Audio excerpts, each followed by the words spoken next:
ठीक है। तो अब एक रिक्वेस्ट है कि प्लीज़ थोड़ा इंटरेक्ट करते रहना, बीच में हाँ ना बोलते रहना, ठीक है। लोगों का ऐसे डाउट आता है कि भाई आप बहुत फास्ट जा रहे हो, फास्ट पेस में पढ़ा रहे हो, तो फिर फास्ट पेस में पढ़ाने का रीज़न यही होता है कि जब मैं बताता हूँ तो सामने से रिस्पॉन्स नहीं आता, तो फिर मैं आगे बढ़ जाता हूँ। तो ये चीज़ मत करना, इंटरेक्ट करते रहना आगे, फिर मैं आपकी मजा आएगा, ठीक है। Okay let's start. कोई नहीं भाई, वाईफाई की जरूरत नहीं है, ठीक है। तो सबसे पहले वेब डेवलपमेंट में जाने से पहले मैं बताता हूँ इसकी एक हिस्ट्री क्या है। तो जैसे पुराने टाइम में क्या होता था, जब नया नया इंटरनेट आया था ना, तो फिर इंटरनेट ऐसे सब लोग के लिए एक साथ नहीं आया था। तो इंटरनेट जब आया था 1990 में, तो फिर इंटरनेट का मेन जो पर्पस होता है वो होता है डेटा शेयरिंग। कि मतलब आपके पास एक कंप्यूटर है और आपके पास दूसरा कंप्यूटर है, आप इसके बीच में डेटा शेयर कर पा रहे हो, तो दैट इज लाइक इंटरनेट का पूरा कॉन्सेप्ट। लेकिन ये सबके लिए अवेलेबल था नहीं, तो सबके लिए अवेलेबल नहीं था। तो फिर कुछ लोग आए, उन्होंने कहा भाई हमें भी डेटा शेयर करना है, हर यूजर के लिए चीज क्या बोलते हैं, मतलब वो अवेलेबल होनी चाहिए। तो उस चीज को सॉल्व करने के लिए वेबसाइट यानी वेब सर्वर्स का कॉन्सेप्ट आया था। तो पूरा कॉन्सेप्ट क्या होता है मैं ही बता देता हूँ। मान लो आपके पास एक मशीन है, ठीक है, आपका दूसरी मशीन है।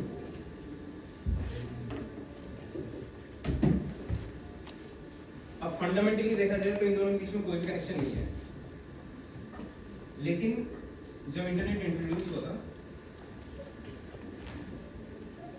तो फिर इनके बीच में एक कनेक्टिविटी जो थी वो मेंटेन कर ली गई। कैसे करी गई थी, वो इंटरनेट कैसे काम करता है वो आपको एक तरह पढ़ाएंगे DCCN में, ठीक है। लेकिन फिलहाल के लिए अभी मान लेते हैं कि अपने पास 1990 में एक ऐसा वेब था कि आप दो कंप्यूटर्स के बीच में कम्युनिकेट कर सकते हो, डेटा शेयर कर सकते हो। लेकिन अब डेटा जो होता है वो अलग अलग तरह का होता है। फॉर एग्जांपल मैं आपको मान लूं इंडिया से, चलो यूरोप से इंडिया में कुछ गुड्स को ट्रांसफर करना है, तो आप उसके लिए मींस ऑफ ट्रांसपोर्ट चाहिए होगा, एक तरह का मींस ऑफ ट्रांसपोर्ट।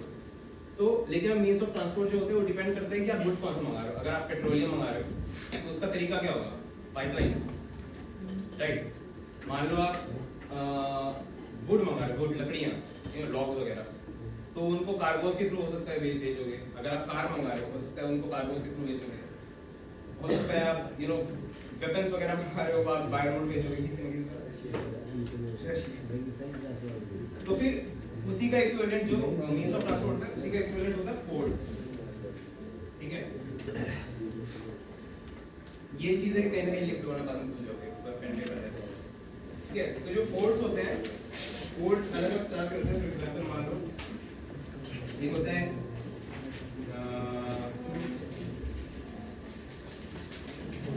UDP है, HTTP है, आपका SMTP है,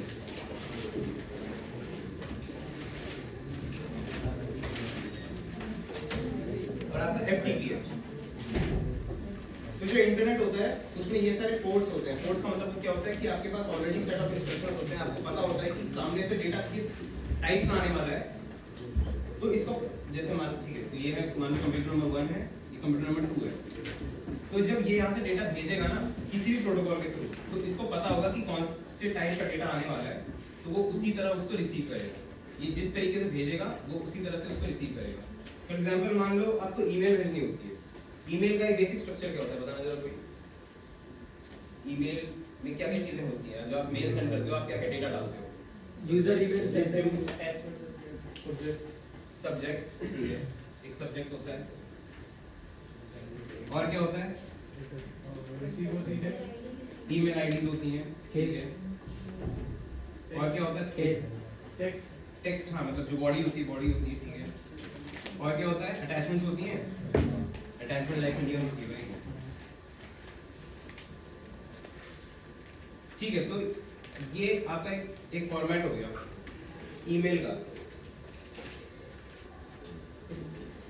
तो इस फॉर्मेट को रीड करने के लिए SMTP करके एक प्रोटोकॉल होता है जो कि स्पेसिफिकली डिजाइन किया है ईमेल सेंड करने के लिए। अब ये सब पूरा पढ़ाने का पर्पस पता है क्या है, कि जो वेबसाइट होती है ना वो मेनली HTTP पे काम करती है। हमें कुल मिला के सिर्फ HTTP को पढ़ना है फिलहाल, ठीक है। तो यानी कि यहाँ से जो रिक्वेस्ट जाएगी वो एक HTTP रिक्वेस्ट जाएगी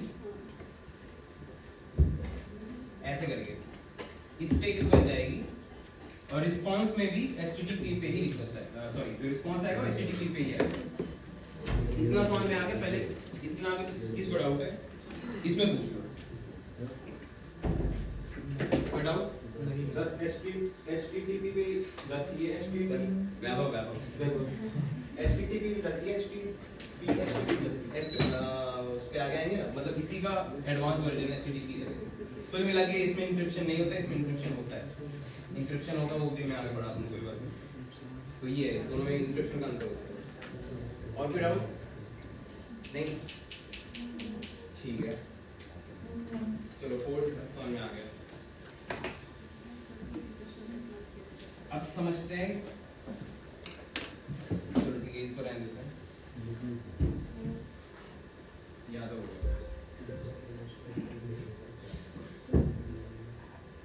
ठीक है,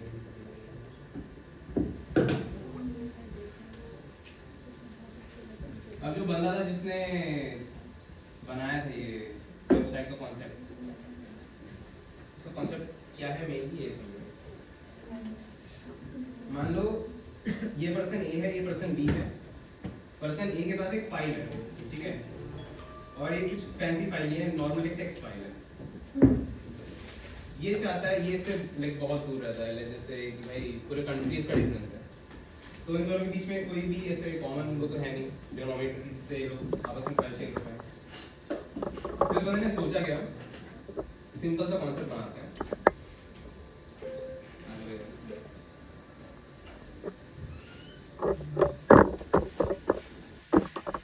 एक सिंपल सा कॉन्सेप्ट बनाते हैं, एक तीसरा कंप्यूटर जो है बीच में इंट्रोड्यूस कर देते हैं, ठीक है।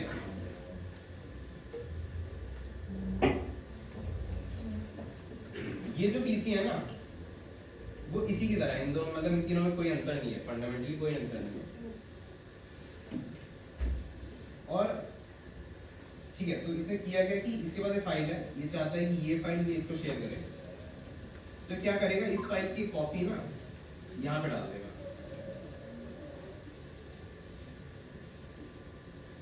ताकि जब भी इस पर्सन को इसकी फाइल चाहिए होगी, ये इस पे एक रिक्वेस्ट भेजेगा, सॉरी इस टर्म को बहुत ध्यान से सुन लेना, रिक्वेस्ट भेजेगा, और ये जो सर्वर है इसे सर्वर कहते हैं, ठीक है। ये वापस में इसको रिस्पांस में ये फाइल दे देगा, इस वर्ड को भी ध्यान देना, रिस्पांस। जो पूरी की पूरी वेबसाइट होती है खाली दो मेन टर्म्स पे काम करती है, रिक्वेस्ट और रिस्पांस। ये प्रैक्टिकली कैसे दिखते हैं मैं दिखाऊंगा मैं इसको। तो इसका फायदा क्या होगा, इसका फायदा ये हुआ कि ये फाइल जो थी वो सिर्फ इसके लिए अवेलेबल नहीं है, दुनिया में कोई भी कंप्यूटर होगा ना वो इस पे रिक्वेस्ट भेजेगा तो इसको रिस्पांस में वो फाइल मिल जाएगी। कोई भी कितने भी लोग आएंगे रिक्वेस्ट मारेंगे उनको रिस्पांस में फाइल मिल जाएगी।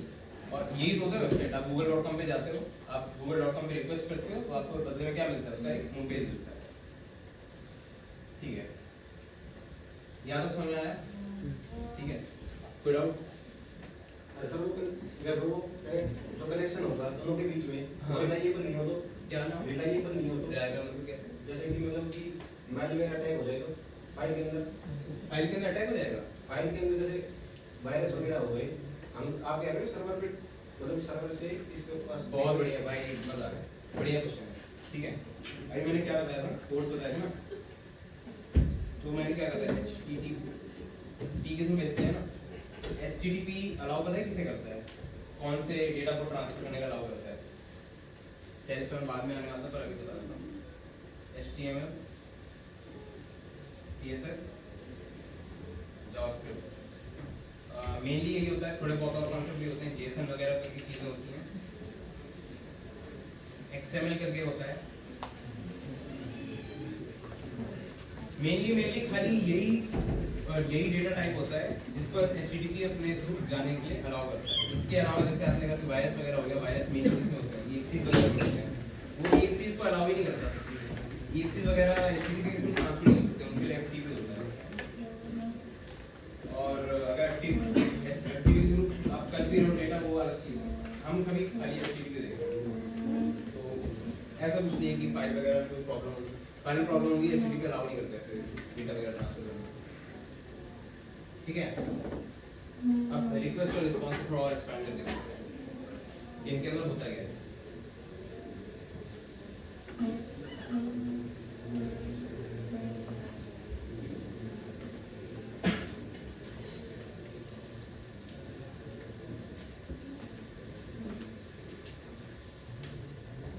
कितना होगा?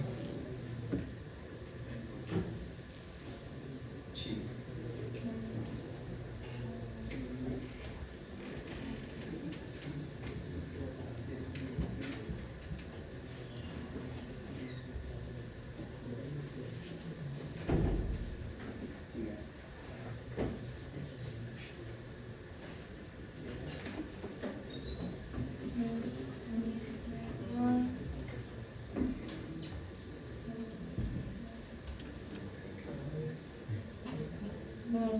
ये है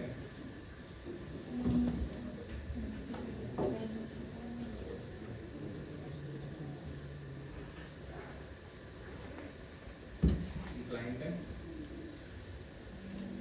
और ये सर्वर है। फाइल अपनी कहाँ होगी? फाइल अपनी यहाँ होगी। ठीक है, अब जो रिक्वेस्ट होती है, रिक्वेस्ट के कुछ वो होते हैं, मतलब अलग अलग टाइप की रिक्वेस्ट होती हैं। एक होता है गेट रिक्वेस्ट, दूसरा क्या होता है? बोला किसे? पोस्ट। तीसरा चलो फिलहाल के दो रखते हैं, ठीक है, पुट वगैरह आगे देखेंगे। तो गेट रिक्वेस्ट होती है, गेट जो रिक्वेस्ट होती है उसके अंदर मेनली यही डेटा होता है कि अपने को रिक्वेस्ट से करना क्या है, हमें सर्वर पे कुछ चीज डालनी है या फिर हमें सर्वर से कुछ लेना है, दोनों भी एक साथ कर सकते हैं क्या। तो गेट रिक्वेस्ट मान लो यहाँ पे क्या बोलते हैं, ब्राउजर है, ठीक है, आपका ब्राउजर है, आप ब्राउजर पे गए, आपने लिखा www.google.com। अभी क्या करेगा, अब ये चीज ध्यान से सुनना, आपने तो लिखा google.com,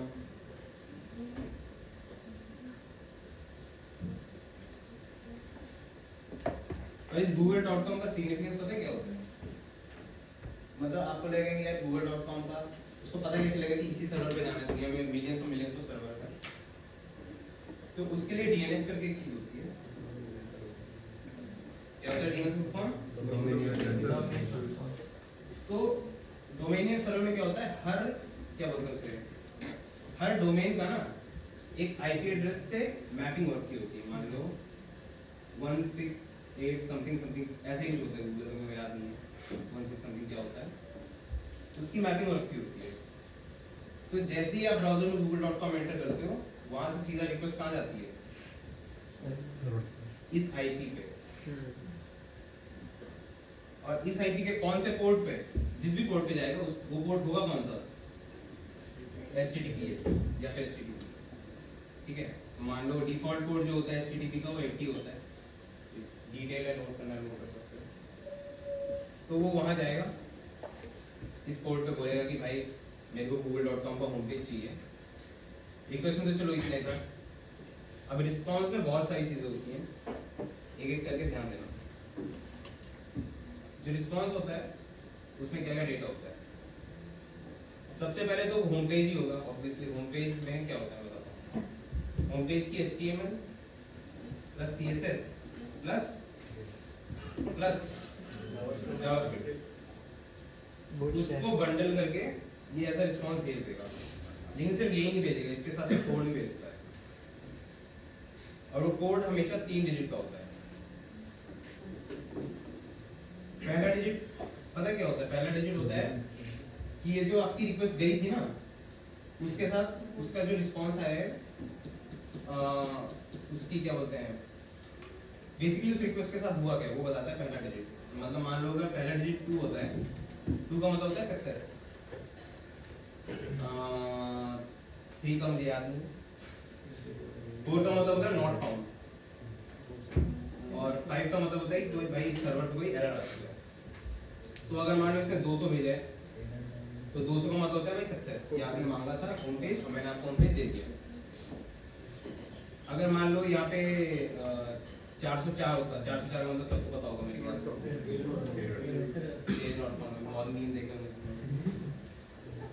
एक सबसे मेन होता है 500, 500 का मतलब कोई बता सकता है?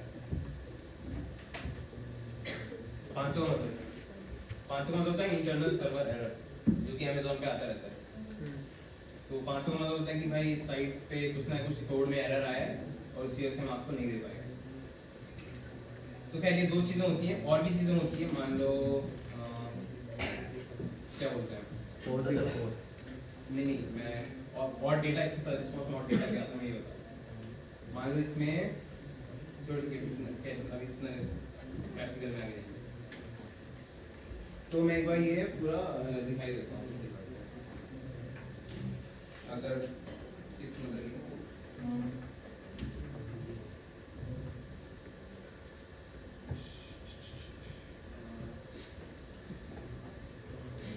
तो जो लोग ऑनलाइन में थे वो तो ठीक है, जो लोग नहीं थे उनको बता रहा हूँ। जैसे कोई भी होम पेज पे जाके राइट क्लिक करके इंस्पेक्ट करोगे ना,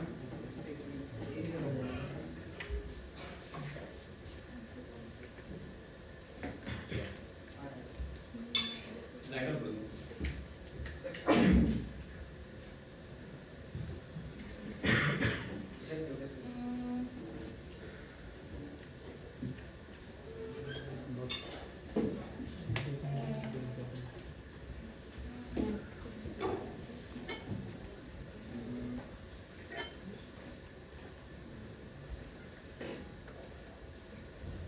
मैं कहता कि अगर राइट क्लिक करके किसी पेज पे इंस्पेक्ट करते हो ना, कोई वेबसाइट, ये तो मैंने रैंडमली ऑनलाइन सेशन बना के, तो नीचे ऐसा खुल जाता है और इसके अंदर पूरा ऐसे R&D वगैरह कर सकते हैं, रिसर्च वगैरह की भाई साइट किसमें बनी किसमें नहीं बनी, कैसे कैसी चीज़ें। तो नेटवर्क वाला टैब होता है, अभी ये ब्लैंक है यहाँ पे, ठीक है, ध्यान से देखो।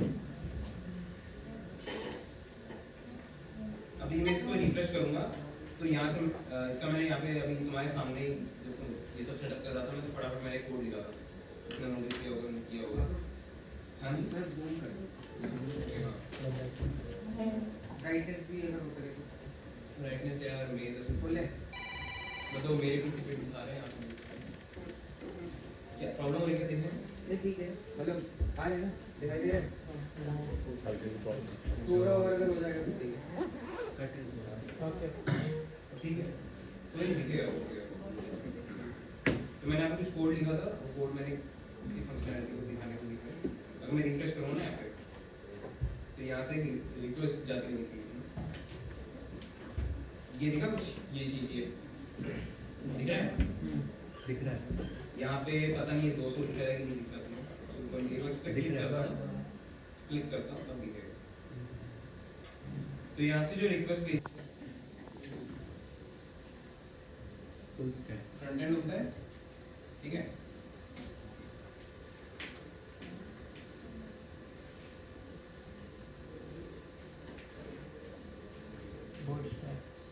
फिर होता है बैक एंड।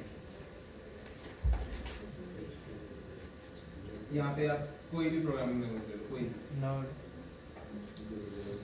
कोई भी लैंग्वेज यार, ठीक है।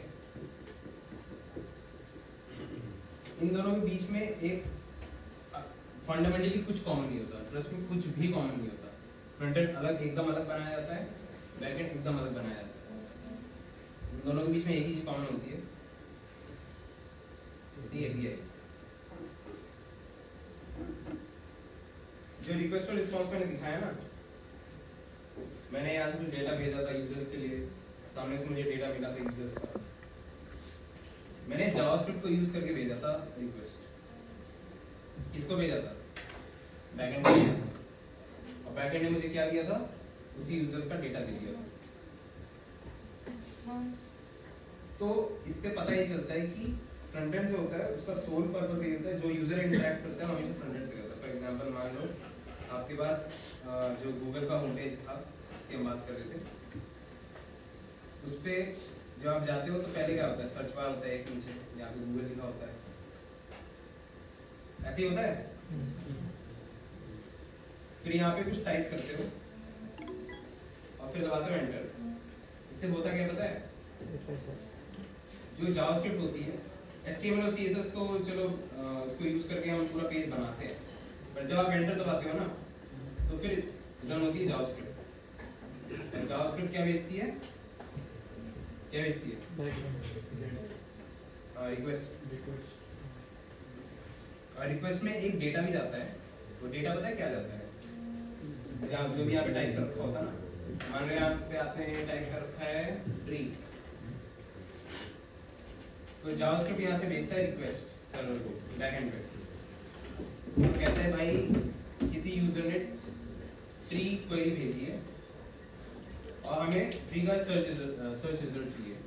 तो बैकएंड लेता है इसको, इस कीवर्ड को लेता है, अपना जितना भी कॉम्प्लेक्स एल्गोरिथम होता है, जो भी गूगल का होता होगा एल्गोरिथम, उसको रन करता है और टॉप 10 सर्च रिजल्ट निकालता है, उसको लेता है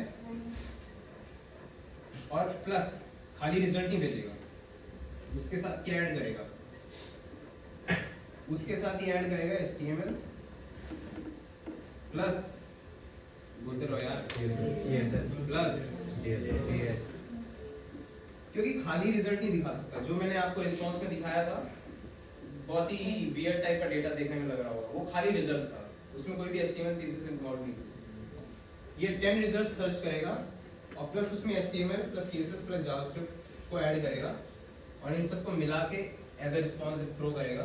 तो आपको क्या मिलेगा, आपको मिलेगा एक और पेज जो कि दिखने में थोड़ा सा डिफरेंट होगा, जिसका सर्च बार हो सकता है ऊपर हो, जो जिसका गूगल हो सकता है यहाँ कोने में लिखा हो, और यहाँ पे वो 10 सर्च रिजल्ट आपको डिस्प्ले मिल जाएंगे। So this is how your website जो है वो वर्क करती है। यहाँ पे वो API अगर ना होती तो क्या होता, बताओ, API ना होती, रिक्वेस्ट सेंड नहीं होती, क्या रिक्वेस्ट सेंड नहीं होती।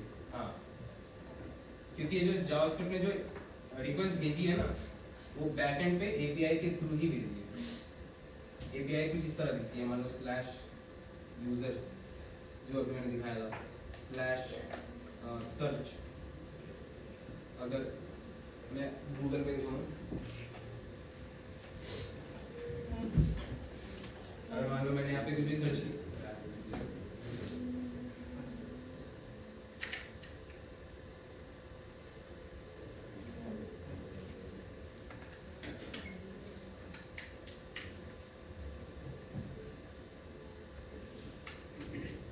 तो स्विच करना सबसे ज़्यादा। हाँ, अगर मान लो अभी यहाँ पे google.com है खाली, ठीक है, अगर मैं मान लो सर्च करूँगा, मैं दबाऊंगा एंटर, तो यहाँ पे देखोगे तो यहाँ पे क्या दिखा रहा है, स्लैश दिखा रहे हैं।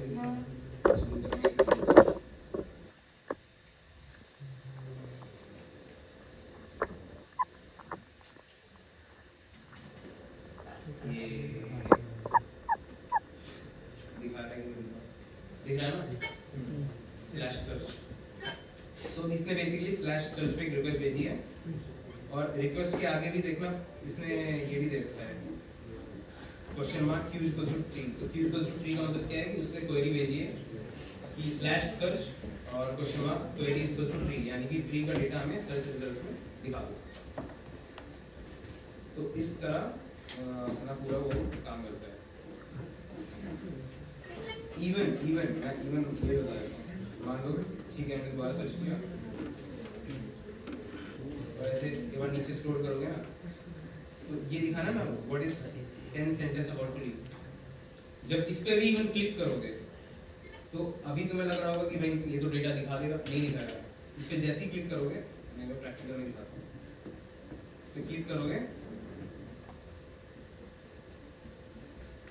ये देखो, जैसे ही मैंने उस पर क्लिक किया, इसने यहाँ पे एक नई रिक्वेस्ट भेजी कॉल बैक करके,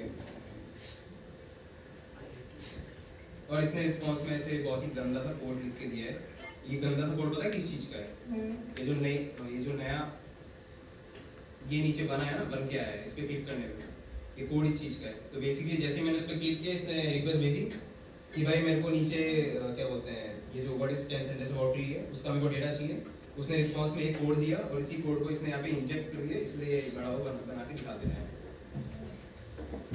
सो इसी तरह कंपोनेंट बाय कंपोनेंट पूरी वेबसाइट बनती है। तो वही है, HTML का काम होता है पूरा पेज को डिजाइन करना, CSS का काम होता है उस डिजाइन को अच्छे से सजाना, उसमें जो भी कलर्स वगैरह होते हैं, चीजें होती हैं, उन सब चीजों को डिफाइन करना। और जावास्क्रिप्ट का काम होता है कि भाई पेज पे जितनी भी रिक्वेस्ट जाएंगी वहाँ से जो डेटा आएगा उसको इंजेक्ट करना है, साइट में किस तरह से डिस्प्ले करना है, ये सब चीजें जावास्क्रिप्ट का काम होता है। और बैकएंड का काम होता है इन सब चीजों को प्रॉपर्ली सर्व करना, क्योंकि जो डेटा आ रहा है वो आपका बैकएंड पे स्टोर है। किसी ने कहा था कि भाई वेबसाइट में डेटाबेस भी होता है, तो हाँ, तो जो भी आपका जो API है, API जो होती है वो डेटाबेस के थ्रू ही जो डेटा होता है वो डेटाबेस में स्टोर होता है, वहाँ से निकाल के लाते हैं। तो API का काम होता है कि भाई जब भी रिक्वेस्ट जाए तो बैकएंड के थ्रू डेटाबेस में एंटर करें। क्या हो गया डेटाबेस में?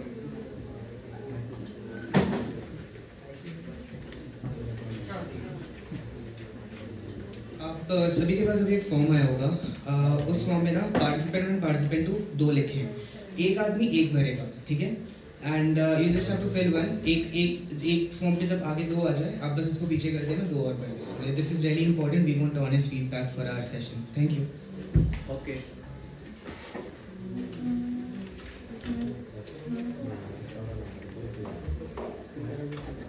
पहले करा दे फिर कंटिन्यू करो।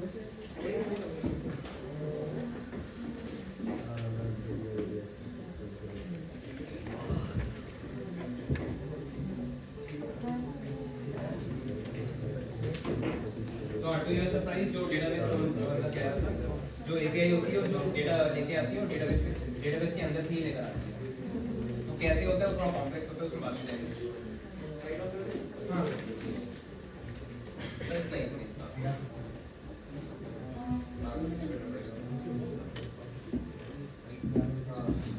ठीक है, इतना समझ में आ गया? कोई डाउट है? कोई डाउट नहीं? मैं पूछूं फिर एक topic?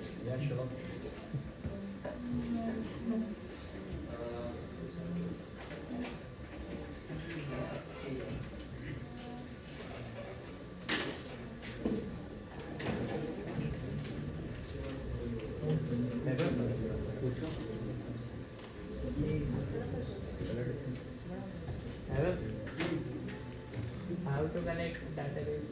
How to connect database? मैं वहाँ तो आया ही नहीं।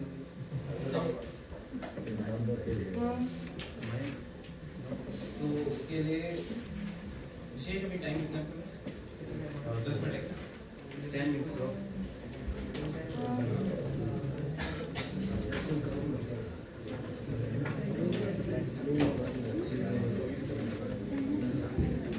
अभी तो मेरे ख्याल से कुछ ज़्यादा कराना काम करता हूँ, अगली बार टाइम सब लोग एक काम करो, पाइथन इंस्टॉल कर दो। ठीक है, कितना में इंस्टॉल है ऑलरेडी?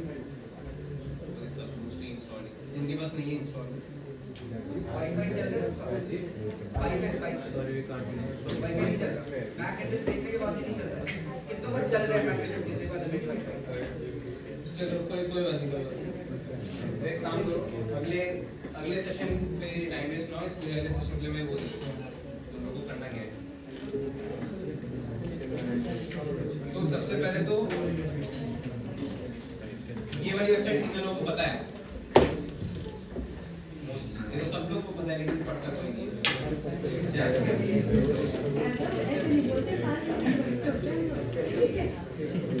तो जाके इसमें HTML सीख लेना। मतलब तुम लोग को लग रहा होगा कि हम तो यहाँ पे सीखने आए तो कह रहे हैं यहाँ सीख लेना, बट जाके बेसिक्स वगैरह यहाँ से सीख लेना। नहीं आता तो कोई बात नहीं, यूट्यूब पे देख लेना HTML वगैरह, थोड़ा बहुत फॉरवर्ड देख लेना। CSS सेम वेबसाइट पे CSS वगैरह थोड़ा बहुत देख लेना।